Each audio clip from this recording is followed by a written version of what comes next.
When I think of Benedict in Much Ado About Nothing, I think of a man who is initially prepared to say anything against love and relationships, albeit good-humouredly. I think of a man of rare wit and intelligence, whose verbal spars with his female equivalent, Beatrice, bring joy to other characters and audiences alike. I then think how he is so easily tricked by his friends into affirming his love for Beatrice, and how gracefully he accepts his fate of furious lover. I think of his loyalty to Beatrice, his determination to avenge Claudio's shameful shunning of Hero in the name of love. And then I think of his touching pride and desperation not to lose face at the end of the play, when he realises how he has been tricked into affirming his love, a love which is nonetheless vibrant and very real. In this essay, I would like to explore 3 different Benedicts from assorted film versions of Much Ado About Nothing. First up, I will look at Kenneth Branagh's Benedick from his 1993 extravaganza, filmed in the glorious countryside of Tuscany, which aims to give a realistic flavour of Shakespeare's Elizabethan world. The men first appear from warfare on horseback. Candles and flickering fires replace electricity. Clothing is plunging pure white dresses for the ladies and belted trousers and boots for the gentlemen. Joss Whedon's 2012 movie, starring Alexis Denisov as Benedict, has a far more contemporary feel. Filmed in black and white in the director's own home in Santa Monica in Los Angeles, Whedon mixes Shakespearean language with sharp suits, gleaming black cars, PCs in the security guard's office, and lavish amounts of alcohol. Finally, I will explore Damian Lewis's Benedict from Brian Percival's 2005 interpretation of the play. Although writer David Nichols manages to weave in the occasional Shakespearean line, as well as a sonnet, his aim is to play with some of the key ideas, themes and plot lines of Much Ado About Nothing, which he does by setting the action within the confines of a local TV news programme. Benedict and Beatrice are the bickering anchors, Hero is the weathergo, and Claude the sports presenter. So what do these different film versions of the play suggest about the key character of Benedict, and to what extent do these interpretations reflect Shakespeare's original purposes? Stay tuned, you're watching Schofield on Shakespeare.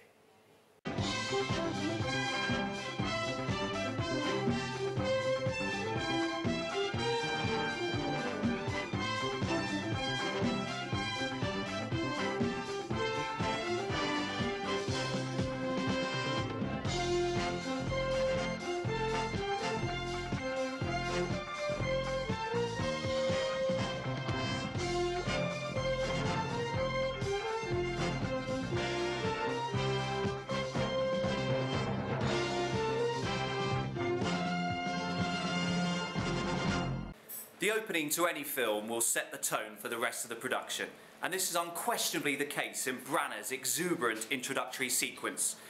Sticking closely to Shakespeare's original, in which the young men return victoriously from war, Branagh the director includes triumphant slow-motion close-ups of each returning warrior, accompanied by resonating brass and pounding timpani within a typical Hollywood-esque film score.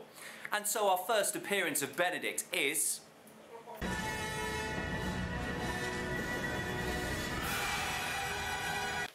His eyes are steely and determined, and when the camera switches to show all 7 warriors, it is Branagh as Benedict who pounds the air most vigorously and hollers with the most gusto.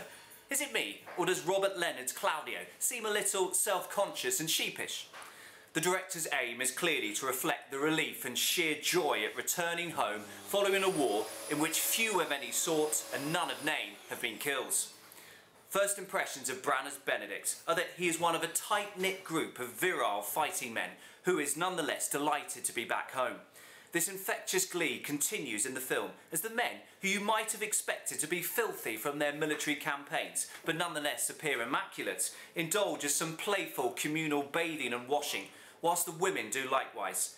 Our next sighting of Benedict sees him with smears of foam on his beard and shoulders and splashing Claudio with reckless abandon.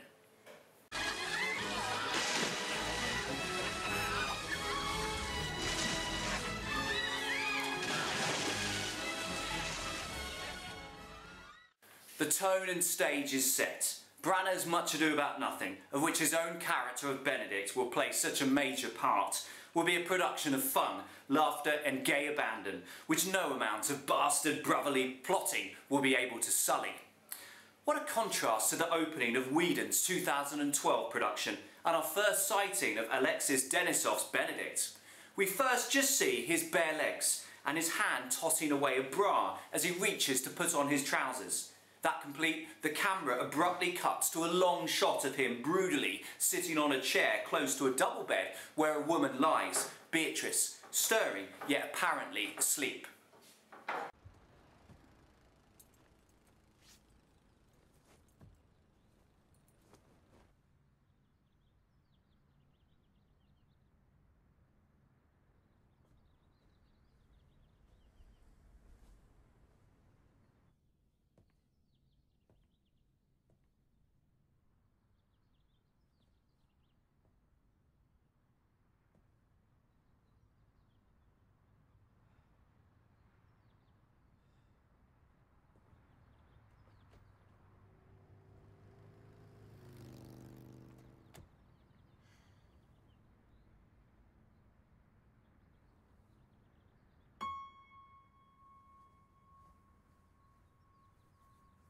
No words are spoken. The only sounds to be heard are that of Benedick's belt jangling as little as he puts his trousers back on, and the door latch softly opening and closing.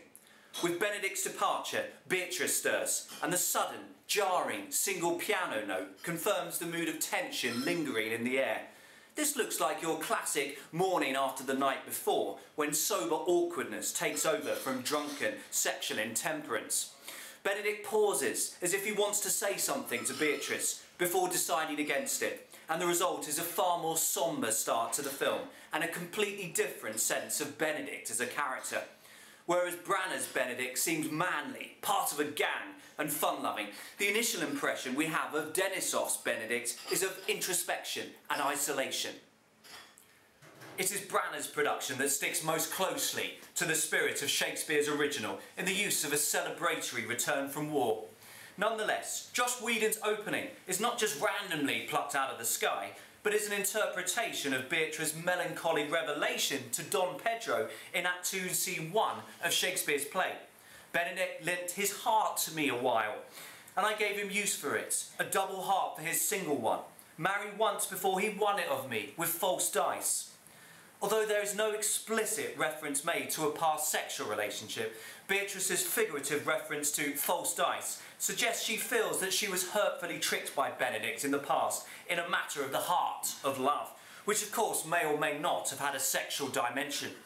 So Whedon is merely developing this idea, and by positioning it at the very beginning of the play, he shows, like the majority of other directors of Much Ado About Nothing, that it is the dynamics of the Benedict-Beatrice relationship that he finds most interesting. However, the effect of including this revelation so explicitly at the beginning of the film, rather than after nearly half an hour, as in Branagh's production, is that it removes some of the light-hearted vivacity from some of Benedict and Beatrice's early exchanges. How can we enjoy their early wordplay quite so much, knowing that it is definitely inspired by the past awkwardness and bitterness of a messy one-night stand? Brian Percival also chooses to start his interpretation of Much Ado About Nothing with Benedict and Beatrice, with Tom Jones's feel-good song, Help Yourself, pounding in the background. Beatrice and Benedict head into taxis, the former dressed to the nines, anticipating an expensive romantic dinner for two with the latter, who clearly has other ideas, and sends her a text dumping her. Savannah Hotel, please. Hope you got your credit card. I don't think I'll be needing it.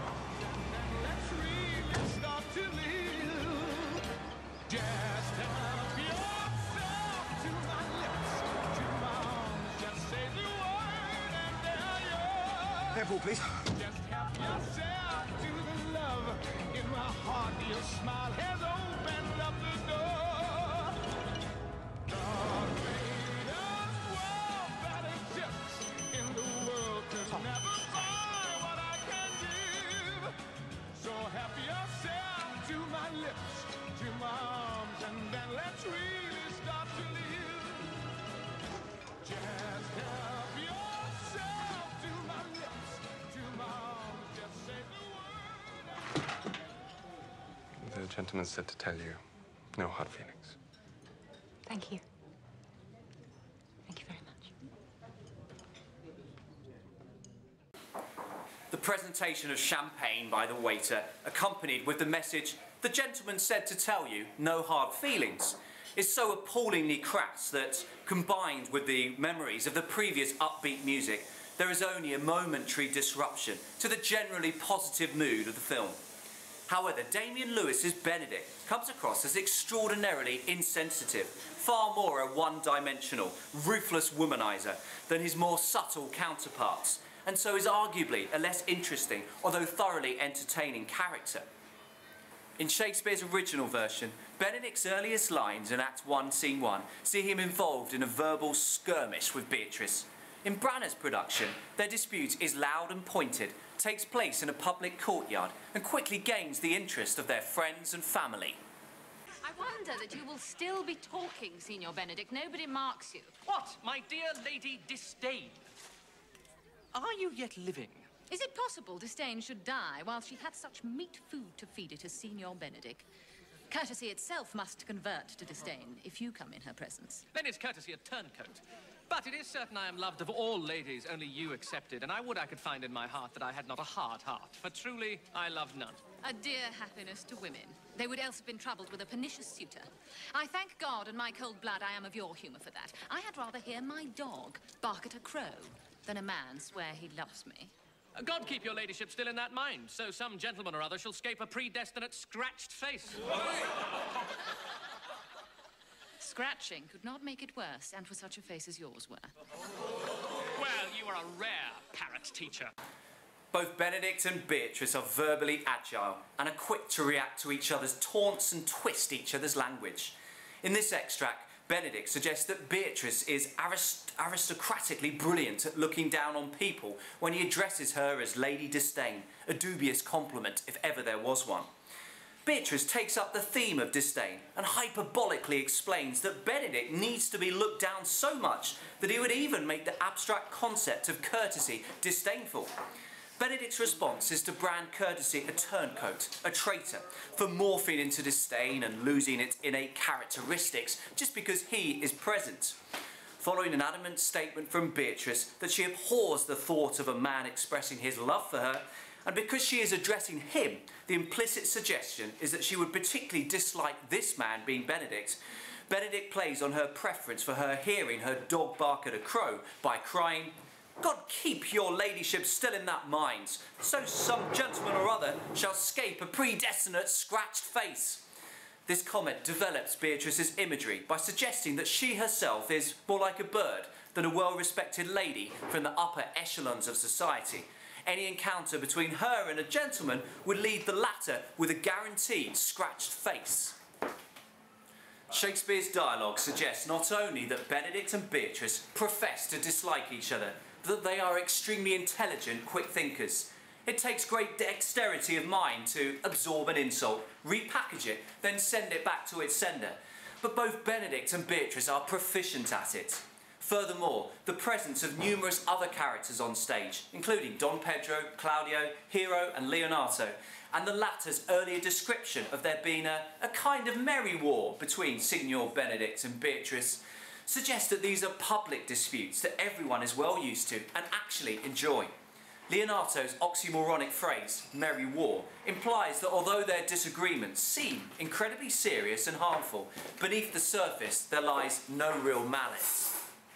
Branner's production builds on this sense of Beatrice and Benedict performing, putting on a display for the crowd by showing bystanders becoming increasingly interested in their conversation. Branner's Benedict is clearly quite happy to be overheard, as shown in the loud, punctuated way in which he issues his first insult, "My dear Lady Disdain." But it is when Beatrice makes her proclamation about preferring the infuriating sound of dogs barking manically to words of love that the interest of those around really picks up. Loud laughter and whoas abound at Benedict's riposte about a scratched face, followed by good-humoured oohs at Beatrice's comeback about Benedict's face being so ugly that scratching wouldn't change it. Yes, the pair's insults may seem abusive seen on their own and out of context, but viewed on stage or set in front of an expectant audience of friends and family, are they not merely the words of two people who relish putting their linguistic abilities to the test and have found a partner strong and intelligent enough to partake on a regular basis? I would not dispute that the pair needle each other, but Shakespeare's original suggests that their barbs are essentially light-hearted and not to be taken too seriously. Whedon takes a different approach and has Beatrice lead Benedict away from the other members of their group through an open gate closer to the house. Their words are not overheard and as such take on a more serious feel compared to Branagh's production. When Benedict, for example, says that Beatrice would scratch a gentleman's face, he is speaking only to her, with no audience to egg him on to ever more over-the-top affronts. Have a look at how the same section compares. I wonder that you would still be talking, Signor Benedick. Nobody marks you. What, my dear Lady Disdain, are you yet living? Is it possible Disdain should die while she hath such meat food defeated as Signor Benedick?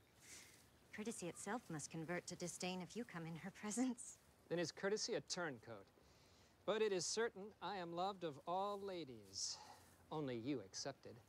And I would I could find it in my heart that I had not a hard heart, for truly, I love none. Dear happiness to women. Else would they have been troubled with a pernicious suitor. I thank God in my cold blood I am of your humor for that. I'd rather hear my dog bark at a crow than a man swear he loves me.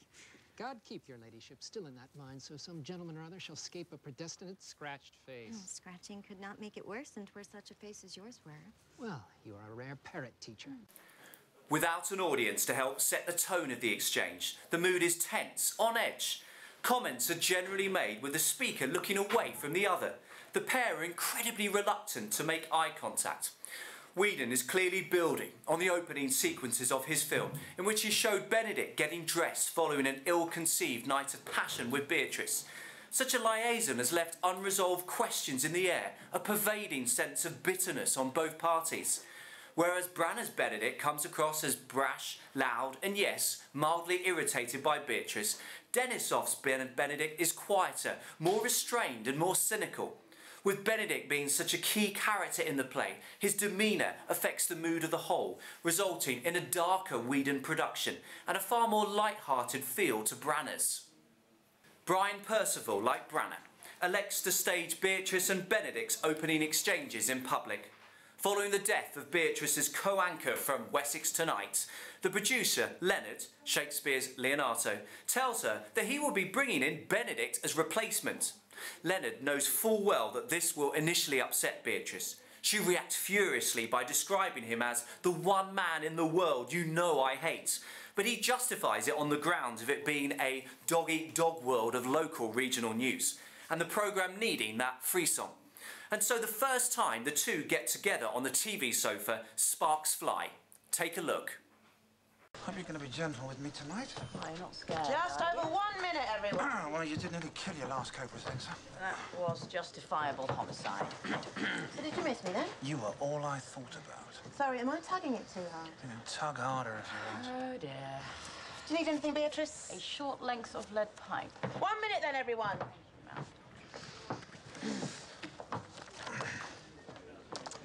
Can I speak honestly? I don't know, can you? Because clearly you're still upset about us. Us? Oh, Yeah, and about the way it ended. Nothing had started, Ben, so how could it And, honestly, the you know, I nerve, feel bad about telling you by text. I do. self-delusion of this But man. if I've left you feeling in any way undervalued, If it wasn't so rejected pathetic, I swear, in Ben, any if you way, were then drowning. No, I'm if you were sorry, on really, fire I am. But we and can't go then on like this, drowned. B. But don't call me B! Everything happy in there? Percival intensifies the impression we have already gained from his text message dumping of Beatrice of Benedict being a womaniser by having him smirk and smile at the physical proximity of his attractive young studio assistant. Her breasts are inches away from his face, and his facial expression confirms that he is enjoying the flirting and attention enormously. Sarah Parish's Beatrice certainly looks disdainful and attempts to put Benedict down with her response to the studio assistant's query about needing anything, a short length of lead pipe. Lead pipe is clearly a euphemism for Benedict's penis, which she declares has a short length, but the superficial request for this item also implies a desire to bludgeon her swarmy co-host. Dramatic tension is increased by the pair increasingly speaking over each other as the time ticks away before they are due to be on air. So to what extent does this presentation of the pair, and Benedict in particular, reflect Shakespeare's own purposes? Well, the talking over each other certainly does reflect their desire to get the better of each other verbally, but also has the effect of making them seem a little childish, petty and immature, something we do not get in Shakespeare's original, in which Benedict and Beatrice have an intelligent sense of timing when unleashing their puns and subtle insults. Nonetheless, positioning the pair in a TV studio, in full view of not just numerous colleagues, but also the TV cameras, links well to Shakespeare's desire to portray this couple as public performers and not just bickering ex-lovers. What makes Benedick such an attractive character is that although he may rail bitterly against Beatrice, there are numerous signs that he is actually deeply attracted towards her. In other words, both the audience and his friends on stage pick up on the fact that he may love her before he himself realises. One such clue is in Act 1, Scene 1, when he responds to Claudio's dreamy and dreary musings about Hero's beauty. Let's return to Branagh as director and Benedick.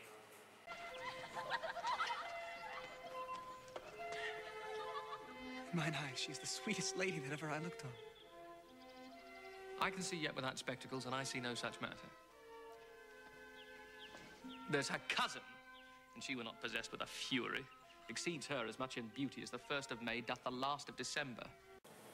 The beginning of May is that glorious warm part of spring in which new life flourishes, and the earth begins to come alive again following the colder months of winter and early spring. It is clear that Benedick's duels with Beatrice haven't prevented him from continuing to view her as an attractive female, however unfeminine her shrewd gabbling might have seemed to your typical Elizabethan male. Branagh's tone is frank, and he stands close by his awestruck friends, whilst the women giggle, smile and move excitedly in the balcony above them. The general light mood of love, which Benedick's professed stance against love cannot override, is emphasised with the soothing sounds of classical strings and flutes playing simple melodies in the backgrounds. Whedon's production also shows the men looking at Hero in the distance, with Beatrice appearing just in time for Benedick to reveal his preference. In mine eyes, she's the sweetest lady that ever I looked on. I can see yet without spectacles, and I see no such matter. There's her cousin, and she were not possessed with a fury, exceeds her as much in beauty as the 1st of May doth the last of December. Whereas Branagh's Benedick stays close to Claudio, Denisov's Benedict continues to keep his own distance from his friends and Beatrice. He walks away from Claudio whilst using claw movements that only the viewer can see to represent Beatrice's fury. Denisov's Benedict is more detached as a character, harder to warm to, a man reluctant to let down his guard, perhaps because he has been equally as hurt as Beatrice by their past encounter. Although Brian Percival uses natural modern English throughout his 2005 interpretation, he does bow to Shakespeare's well-documented love of imagery in his version of the same section. Damian Lewis's Benedict uses a simile to compare preferring Beatrice to Hero as like preferring a Lotus to a Porsche. He also uses a metaphor to label her a dinosaur. Have a look. You don't think she's gorgeous? She's very nice, Claude. I just prefer something a little less obvious. Like what? I mean, who? I don't know. Her, I suppose. Beatrice? Yeah, it's a purely objective statement. It's like saying you prefer a Lotus to a Porsche. Bit sexist, isn't it, comparing a woman to a car? Depends on the car. Well, she's a very attractive woman, Beatrice. Or at least she would be, if she wasn't such a small, carnivorous dinosaur. Quick, sharp, vicious little teeth. Damian Lewis's Benedict does, I believe, capture some of Shakespeare's original intentions in his desire for something a little less obvious. A free-talking, feisty, independent woman prepared to engage verbally with men on an equal footing. Someone described by partial male family members as so shrewd of thy tongue and too cursed would not have been an obvious choice for an Elizabethan man keen to enhance their own domestic felicity and have children. Yet Shakespeare's Benedick does clearly not want a bland, passive hero figure. Although he would doubtless like Beatrice to tone down her fury from time to time, he relishes his exchanges with his dear Lady Disdain, and would be a less vibrant man without them. Lewis's metaphorical description of Beatrice as a small carnivorous dinosaur with sharp, vicious little teeth is less convincing. Would anyone actually spontaneously say this within a real-life TV studio? Nonetheless, the use of imagery and more expansive vocabulary does shift Lewis's Benedick closer to his more linguistically sophisticated Shakespearean counterparts. In the early scenes of the play, Benedick is an entertaining character because of his hyperbolic stance against love, his verbal duels with Beatrice, and because the audience is beginning to figure out that actually he and Beatrice are incredibly well suited. In Act 2, Scene 3, he is entertaining because of what happens to him and how he reacts to this. Don Pedro devises to bring Signor Benedict and the Lady Beatrice into a mountain of affection, the one with the other, and enlists the help of Leonardo, Claudio and Hero to do so. And so Act 2, Scene 3 sees Don Pedro's plan put into action as the three men contrive an improbable situation in which they discuss Beatrice's desperate, unrequited feelings of love for Benedict, feelings they have invented, knowing full well that Benedict is listening on. This scene lends itself perfectly to farce, with stage directors in particular having to engineer a wholly unrealistic scenario. How can a man think that he can remain unseen and undetected on a small stage, measuring no more than 45 feet by 30 feet? How can astonished asides such as, "I should think this a goal, but that the white-bearded fellow speaks it," be heard by audiences, but not by other characters just a few feet away from you on the stage? For this scene to work, audiences need to willingly suspend notions of realism and instead lose themselves in eagerly watching the process of a man being transformed from self-declared cynic about relationships to your stereotypical suffering lover. In Benedick's case, it is such an extreme shift. Remember, he previously publicly declared that he would live a bachelor and suggested deviant punishments should he ever fall in love, that the audience doesn't mind too much how he changes his stance, but just looks forward to seeing the consequences and how he reacts to the inevitable teasing of others. Branagh's Benedick does plenty of diving in and out of trimmed hedges and sprinting to change position as he attempts to listen in unseen to Claudio, Don Pedro and Leonardo's staged conversation about Beatrice's suffering for him. The movements are so over the top and farcical that they provide light-hearted amusement, as does a random bird sound noise that Branagh's Benedick feels compelled to make to avoid being discovered. If she should make tender of her love, 'tis very possible he'll scorn it. For the man, as you know all, hath a contemptible spirit. Oh!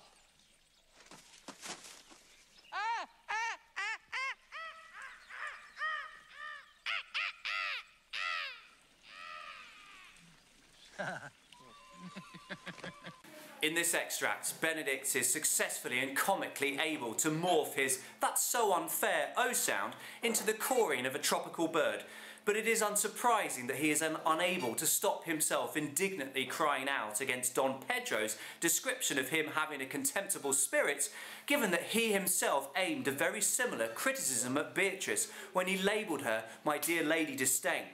Benedict is essentially a decent, honourable man with a clear moral sense, and it is this qualities which makes him the perfect target for their comic scene. He may love a witty put-down or potentially insulting pun, but he is not averse to doing the right thing, especially when it may enable him to develop dormant feelings that lie within his stubborn subconscious. Whedon also plays this scene as a farce and has Denisov hurling himself around crazily and dramatically as he listens to words that intrigue and utterly astonish him.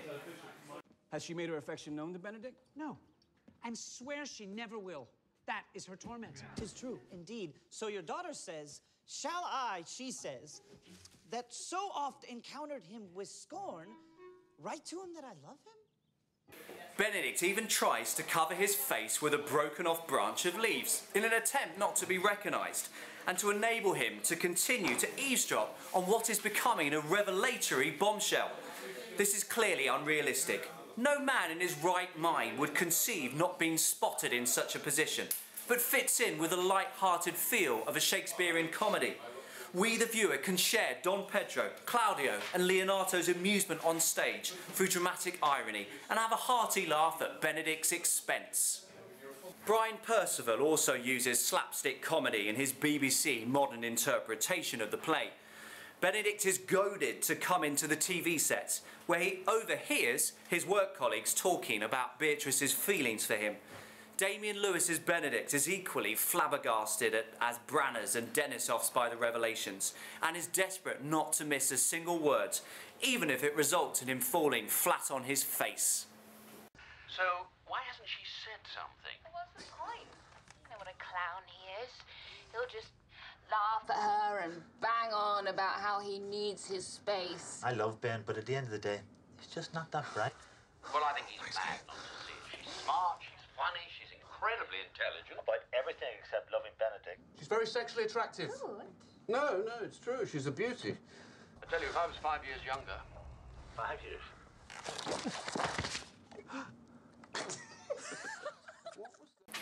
A key purpose of Shakespearean comedy is to affirm the age-old notion of love and its value and importance to society as embodied within the institution of marriage. And what more satisfying way to reaffirm this than by showing its transformative effect on the most cynical bachelor. Benedick is duly transformed, and he justifies this change by philosophising. A man loves the meat in his youth that he cannot endure in his age. Shall these quips and sentences and paper bullets of the brain awe a man from the career of his humour? No! The world must be peopled. These words show both Benedick's humility and the power of love. He recognises that he is going to receive an awful lot of jokes at his expense, quips and sentences, yet his oxymoronic metaphor describing them as paper bullets indicates that he realises that ultimately they would do no long-lasting damage. Perhaps there will be some initial surface hurt or embarrassment, but nothing beyond that. This is a man who is prepared to swallow his pride, whose shoulders are big enough to absorb the inevitable cheap shots and quotations from his past persona, and looks forward to playing his role in the world's most natural pastime, procreation. In Branner's production, it is Benedick's exuberance and excitement that really stand out. His friend's words have come as a positive revelation to him, leaving him with an opportunity that he will seize willingly with both hands. Denisov's Benedick is theatrical. He points and gestures repeatedly. It is as though he is staging an argument with an imaginary companion about why he has changed his position on love so utterly. It is as if he is practising the words he will use later to justify himself to Don Pedro and Claudio. A man loves the meat in his youth that he cannot endure in his age. Shall quips and sentences and these paper bullets of the brain awe a man from the career of his humour? No. The world must be peopled. Perhaps it is due to the absence of the feel-good strings movie music that is present in Branner's production.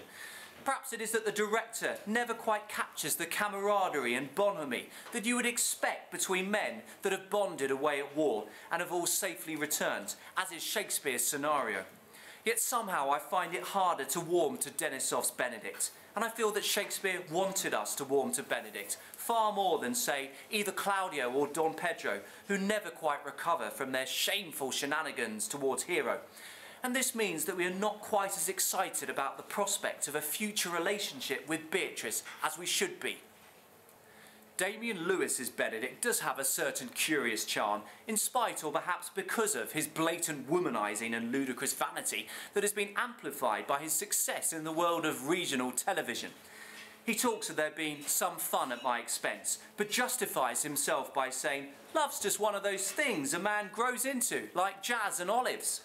This is clearly a modernised version of Shakespeare's "A man loves the meat in his youth that he cannot endure in his age," and shows Benedick recognising the naturalness of change. Those of us who remain rigid, inflexible and are unable to adapt are the ones who get left behind, who reduce their chance of happiness. Have a look. Yeah, there'll be some fun at my expense, of course. But a person's allowed to change his mind as he matures. Love's just one of those things a man grows into, like jazz and olives. And I'm not going to let a few sarcastic remarks change the way I feel. After all, the world must be peopled. David Nicholls' script captures the optimistic spirit of Shakespeare's original, although arguably the niche reference to jazz and olives pigeonholes the character unduly. And the sense of the excitement of early love is accentuated through Percival's crescendoing piano music and rapid cuts between Benedick walking purposefully to the left and purposefully to the right, all the time with the bracing sea in the background. It is as Shakespeare would have intended. Benedick acts as a catalyst for the celebration of love for all the audience. But yet, as ever with Benedict, and as ever with Beatrice, nothing is straightforward. Don Pedro's plan to bring the pair into a mountain of affection, the one with the other, works perfectly, and Act 4, Scene 1 sees them openly professing their feelings of love. Beatrice explicitly reveals her love, and Benedick responds by offering to do anything for her. You know what happens next. Here's the Branagh production. I love you with so much of my heart that none is left to protest.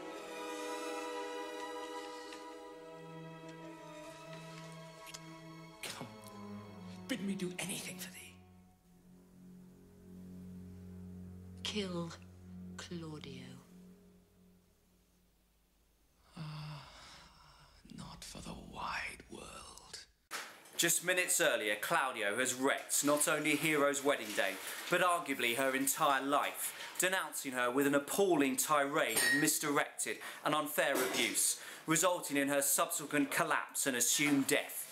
Beatrice feels incredibly strongly that her cousin is belied, but knows as an Elizabethan woman there is little she can do to avenge her. The change in mood is extraordinary.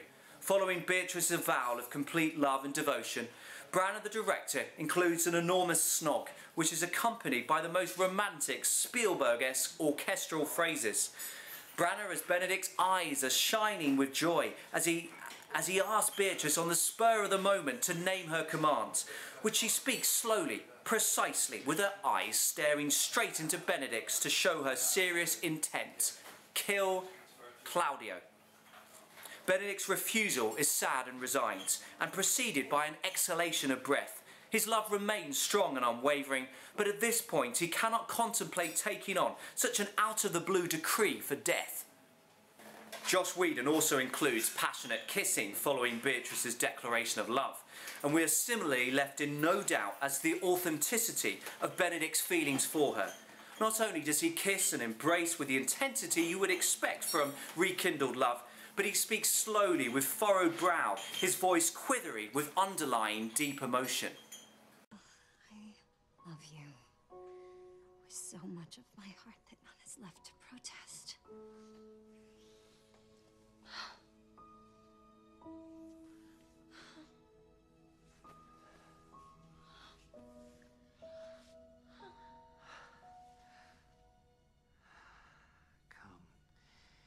Bid me do anything for thee. Kill Claudio.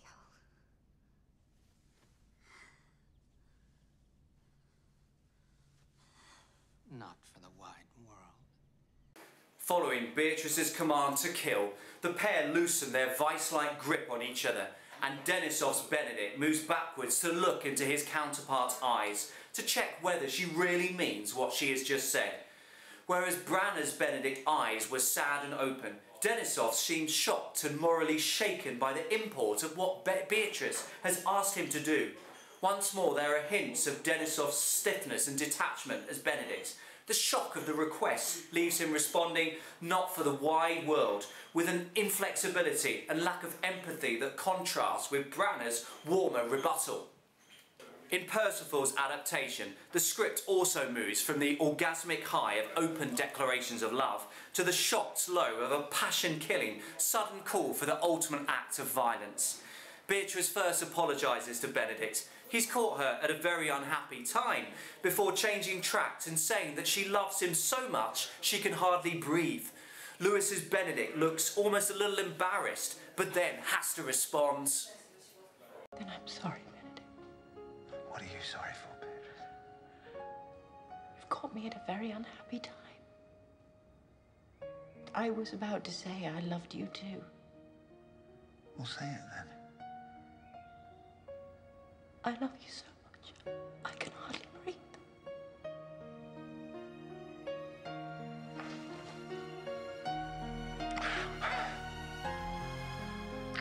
Beatrice, I'll do anything for you. Anything you ask. Anything. Kill Claude. Except for that, maybe? Why not? There is no doubt that Beatrice's kill Claudio line is difficult to pull off. A Telegraph review of a Much Ado About Nothing performance at the Globe Theatre in London in May 2011 explained how the line was greeted by laughter from an audience, startled by this sudden twist in the plot, but subsided into stunned silence as the spectators realised that the witty Beatrice was, for once, in deadly earnest.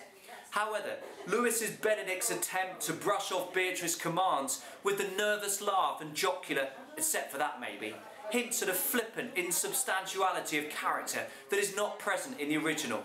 Yes, Shakespeare's original loves to joke, relishes verbal banter, but by Act 4, Scene 1, he has matured.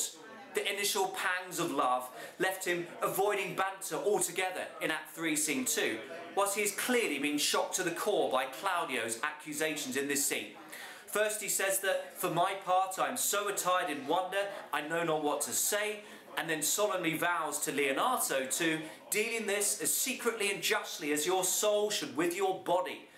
Part of the consequence of Percival drawing so much attention to Benedict as a womanizer, as a Jack the Lad, is that it makes it much harder for the audience to accept that this is a man who has been utterly transformed by love.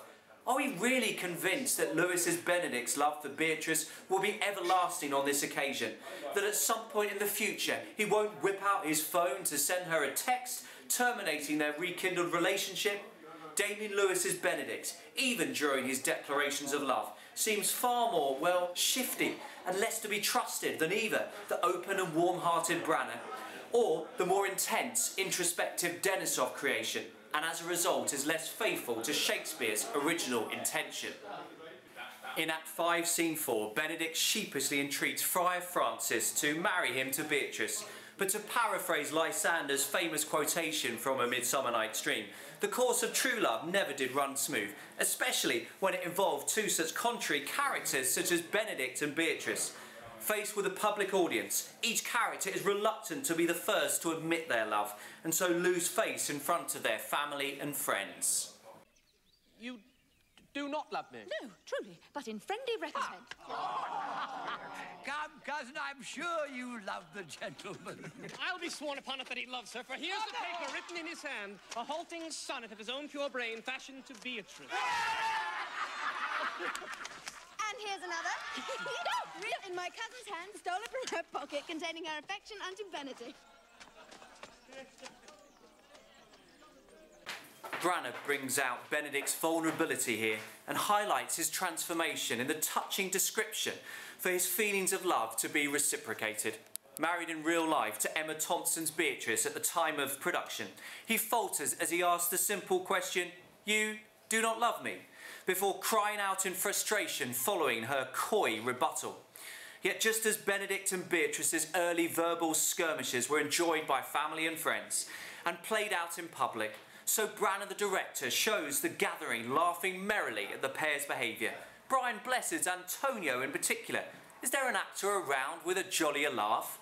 Awkwardness, pride and perversity is what they expect from the couple, and so why should it be any different now they're on the verge of getting married? Shakespeare's greatest irony is that a man who is so eloquent verbally has produced such poor quality verse. Claudio describes it as a halting sonnet, a poem that doesn't flow and struggles to fit any metre. And indeed in Act 5, Scene 2, he himself admits his own inadequacies as a poet when he cries, "I cannot show it in rhyme, I have tried. I can find no rhyme to lady but baby, an innocent rhyme. For scorn, horn, a hard rhyme." Benedict's rhymes here are basic and amateur, although still retain the touch of wit for which he is famed. Horn refers to the figurative horns of a cuckold, a man whose wife has been sexually involved with another man with a hard, erect penis. Denisov's Benedict is also vulnerable as he seeks for confirmation of Beatrice's love. The setting is more intimate but public nonetheless. When Leonardo intervenes, his tone is quiet and kind, and unlike in Branner's production, there is a very real sense that Beatrice's rebuttal could result in a termination of their relationship before it has even begun. Then you do not love me? No. Truly, but in friendly recompense. Come, cousin. I am sure you love the gentleman. And I'll be sworn upon it that he loves her, for here's a paper written in his hand, a halting sonnet of his own pure brain fashioned to Beatrice. Oh. And here's another written my cousin's hand, stolen from her pocket, containing her affection unto Benedick.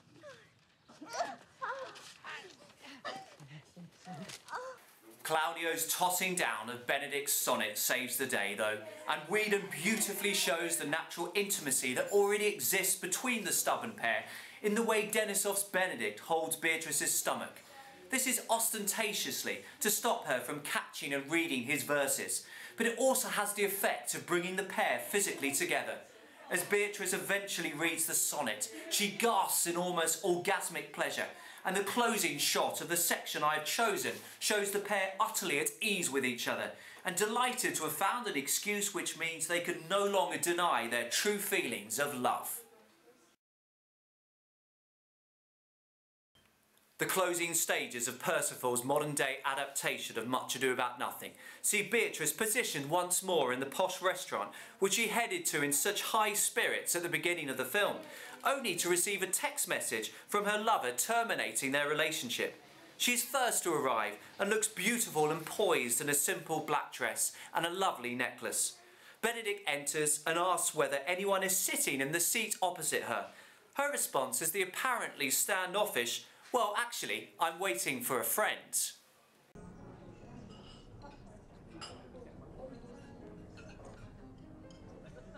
Excuse me, is there anyone sitting here? Well, actually, I'm waiting for a friend. Will you mind if I sit down while you wait?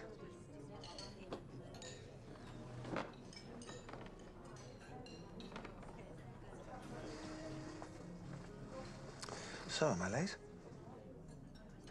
Only about 3 years. The reference to waiting for a friend is an interpretation of Shakespeare's original line in which she denies Benedick's love and repackages it as friendly recompense. However, the fact that Beatrice is already in the restaurant and has arrived before Benedick suggests that her words are playful and not to be taken at face value. In fact, in some ways, Beatrice is waiting for her friends because what she shares with Benedick goes beyond the physical lust and often temporary, unquenchable sexual desire of first love. Her words suggest that their relationship will incorporate friendship, which is what Shakespeare intended in his portrayal of Benedick and Beatrice's final relationship, and which contrasts with the one-dimensional insubstantiality of Hero and Claudio's botched marriage. But Sarah Parish's Beatrice is not brave or spunky enough to make Benedick think that she might be serious in rejecting his love. No, she has always loved him. Hence her response to Benedick's question about being late, only about 3 years. Parish's Beatrice is more openly vulnerable than her Shakespearean counterpart, and as a result changes the way we view her relationship with Benedict. In Percival's adaptation, we can't help but wonder about the future stability of their relationship. With Beatrice so obviously putting on a front of bravery and wisecracks, rather than it being an inherent part of her character, will she really gain contentment in a marriage to reformed womanizer and seemingly insubstantial Benedict? But in Shakespeare, and in both Branner and Whedon's productions, we are left in no such doubts. Whereas the final line of Percival sees the ever-jocular Benedict ask Beatrice what they're doing in church, causing both to erupt with laughter.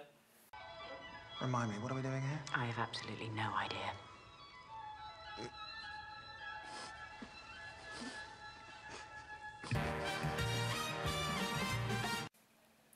Both Whedon and Branner end with joyful dances. Prince, Now what's that? Get thee a wife. Get thee a wife.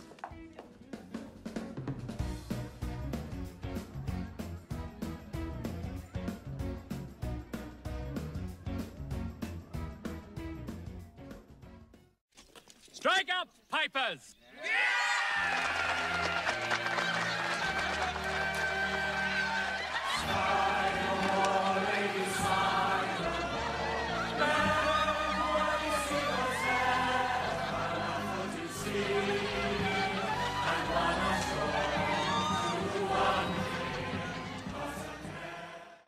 The message is clear.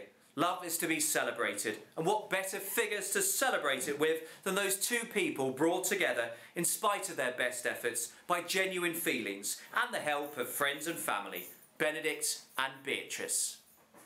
This has been a Schofield on Shakespeare production, exploring the character of Benedict in 3 movie productions of Much Ado About Nothing. Thank you so much for watching.